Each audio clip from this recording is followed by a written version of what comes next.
ഇപ്പോൾ സമയം രാവിലെ 5 മണിയായിട്ടുള്ളൂ. പുറത്തൊക്കെ വെളിച്ചം വരുന്നേ ഉള്ളൂ. ആദ്യം അടുക്കളയിൽ പോയി ഒരു ചായ ഇട്ട് കുടിക്കാമെന്ന് വിചാരിച്ച്.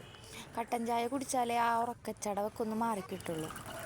അങ്ങനെ ചായയൊക്കെ എടുത്ത് സിറ്റ് ഔട്ടിൽ വന്നിരുന്ന് ചായയൊക്കെ കുടിച്ച് ഉഷാറായ ശേഷം കുളിച്ച് ഫ്രഷായി വന്ന് വിളക്ക് വെച്ച്.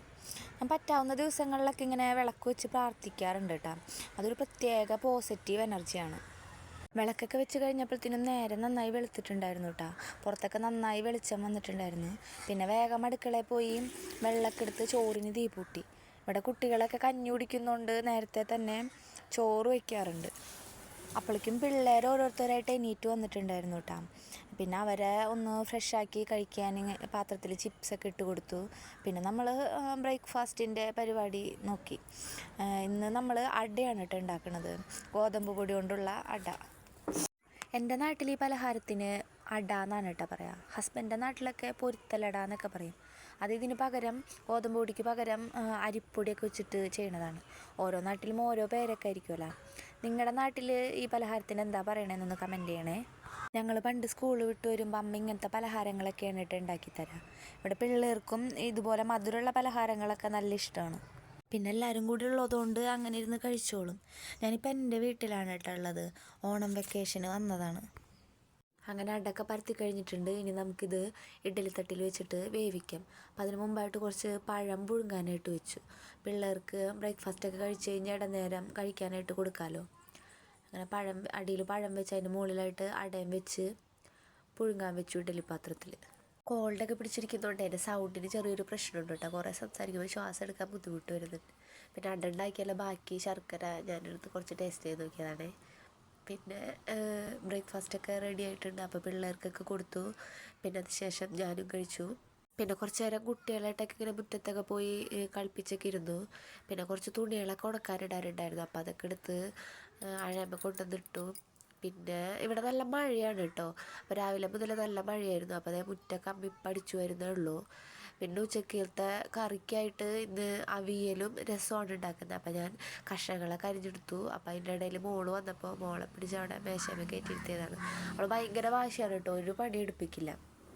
അപ്പോൾ കുക്കിങ്ങൊക്കെ അമ്മയും അനിയത്തിയും കൂടിയിട്ടാണ്. പിന്നെ ഉച്ചയ്ക്ക് ഫുഡൊക്കെ റെഡി ആയിട്ടുണ്ട്. അപ്പോൾ എനിക്ക് രസം ഉണ്ടാക്കണതൊന്നും കുക്കിങ്ങിൻ്റെ ഒരു വീഡിയോ എടുക്കാൻ പറ്റിയിട്ടില്ലായിരുന്നു. പിന്നെ ഇതാണ് കേട്ടോ നമ്മുടെ കേശു ഒറ്റയ്ക്ക് ഫുഡൊക്കെ വിളമ്പിക്കൊണ്ടുപോയി കഴിക്കുകയാണ്. അപ്പം അമ്മനായിട്ടിരുന്ന്. എൻ്റെ അനിയത്തിയുടെ മോളാണ് കേട്ടോ. പിന്നെ ഫുഡൊക്കെ റെഡിയായി. അപ്പോൾ പിള്ളേരൊക്കെ കഴിച്ചു കഴിഞ്ഞപ്പോൾ ഞാനും ഫുഡൊക്കെ കഴിച്ചു. ഒരാളിത് ഇവിടെ ഫുഡൊക്കെ കഴിച്ച് കഴിഞ്ഞ് ബാക്കിൽ ഇങ്ങനെ ഇരുന്ന് കുത്തിമറിയുന്നുണ്ട് കേട്ടോ. അവനിങ്ങനെ ഒരു ഭാഗത്ത് വെറുതെ ഇരിക്കാൻ പറ്റില്ല, എന്തെങ്കിലുമൊക്കെ ഇങ്ങനെ ചെയ്തുകൊണ്ടിരിക്കും. ഞങ്ങളുടെ ഫുഡ് കഴിക്കലൊക്കെ കഴിയുമ്പോഴത്തേനും കിഴക്കേലെ ദേവ് വന്നിട്ടുണ്ടായിരുന്നു കേട്ടോ. അവൾ ഇരുന്ന് മൈലാഞ്ചിട്ടാണ് പിള്ളേർക്ക് ഇട്ട് കൊടുത്തു. ദേവ് അങ്ങനെ കുറച്ച് കഴിഞ്ഞപ്പോൾ പോയി. പിന്നെ ഞങ്ങൾ കുറച്ച് നേരം ഇരുന്ന് ഞാനും മോളും കൂടിയും കുറച്ച് നേരം ചായയൊക്കെ കുടിച്ച്, ഞാൻ പറഞ്ഞില്ലേ കോൾഡൊക്കെ ഉള്ളതുകൊണ്ടേ ചൂടുള്ള എന്തെങ്കിലുമൊക്കെ ഇങ്ങനെ കഴിക്കാൻ തോന്നും. അപ്പോൾ കുറച്ച് കട്ടൻ ചായയൊക്കെ തിളപ്പിച്ച് കുടിച്ചു. അപ്പോഴത്തേലും എൻ്റെ ഏറ്റവും താഴെ അനിയത്തിയുടെ 2 ഫ്രണ്ട്സ് വന്നിട്ടുണ്ടായിരുന്നു. അപ്പോൾ അവർ ജസ്റ്റ് ഒന്ന് പുറത്ത് പോകാമെന്ന് പറഞ്ഞ് അങ്ങനെ ഞങ്ങളെല്ലാവരും കൂടി ഒന്ന് പുറത്തേക്ക് പോയി. ഞങ്ങൾ പുറത്തേക്ക് ഇറങ്ങിയപ്പോഴത്തേനും മഴയും ഞങ്ങളുടെ ഒപ്പം വന്നു. അങ്ങനെ മഴയൊക്കെ നനഞ്ഞിട്ടാണ് പോയത്. എനിക്കല്ലെങ്കിൽ കോൾഡായിരുന്നു. ഇപ്പോൾ മഴയൊക്കെ നനഞ്ഞ് മിക്കവാറും പനി വരാനുള്ള എല്ലാ ചാൻസും ഉണ്ട്. അപ്പോൾ ഇതൊക്കെ ഞങ്ങളുടെ അടുത്തുള്ള ഇങ്ങനെ പറമ്പാണ് കേട്ടോ. ഞങ്ങളുടെ തൊട്ട് ഫ്രണ്ടിൽ റോഡിൻ്റെ അപ്പുറത്ത് കടലാണ് കേട്ടോ. അപ്പോൾ അങ്ങനെ തിരിച്ചു വന്ന് ഡ്രസ്സൊക്കെ മാറിയപ്പോഴത്തേനും ചേട്ടൻ വിളിച്ചു. അപ്പോൾ കുറച്ച് നേരം ചേട്ടനായിട്ടൊക്കെ ഇങ്ങനെ സംസാരിച്ചിരുന്നു. ചേട്ടൻ അബുദാബിയിലാണ് കേട്ടോ വർക്ക് ചെയ്യുന്നത്. അപ്പോൾ ഡ്യൂട്ടി കഴിഞ്ഞ് വന്ന് കുറച്ച് നേരം ഇങ്ങനെ ഫോൺ വിളിച്ച് സംസാരിച്ചിരുന്നു. പിന്നെ ഇതാ മഴ കൊണ്ട് അർമാദിച്ചതിൻ്റെ പണി നന്നായിട്ട് കിട്ടിയിട്ടുണ്ട്. നല്ല തൊണ്ടവേദനയും തലവേദനയൊക്കെ ഉണ്ട്. അപ്പോൾ വേഗം തന്നെ പോയി ഒരു ചുക്ക് കാപ്പി തിളപ്പിച്ച് കുടിക്കാമെന്ന് കരുതി. ചുക്ക്, കുരുമുളക്, തുളസി, ജീരകം, ശർക്കര ഒക്കെ ചേർത്തിട്ട് വീട്ടിൽ തന്നെ ഉണ്ടാക്കിയതാണ് കേട്ടോ. ഞാനിങ്ങനെ പനിയൊക്കെ വരുമ്പോൾ ആദ്യം ഇങ്ങനെയാണ് കേട്ടോ ചെയ്യുക. നല്ല പനിയൊക്കെ ഉണ്ടെങ്കിൽ ഡോക്ടറെ അടുത്ത് പോവുള്ളൂ, അല്ലെങ്കിൽ ആദ്യം ഇങ്ങനെ എന്തെങ്കിലുമൊക്കെ ചെയ്ത് നോക്കും. ഇവിടെ വീടിൻ്റെ മുറ്റത്തും ഇതുപോലെ തുളസിയും ആടലോടകം എന്നൊക്കെ പറയും, അങ്ങനെ കുറച്ച് മരുന്ന് ചെടികളൊക്കെ അമ്മ നട്ടുപിടിപ്പിച്ചിട്ടുണ്ട്.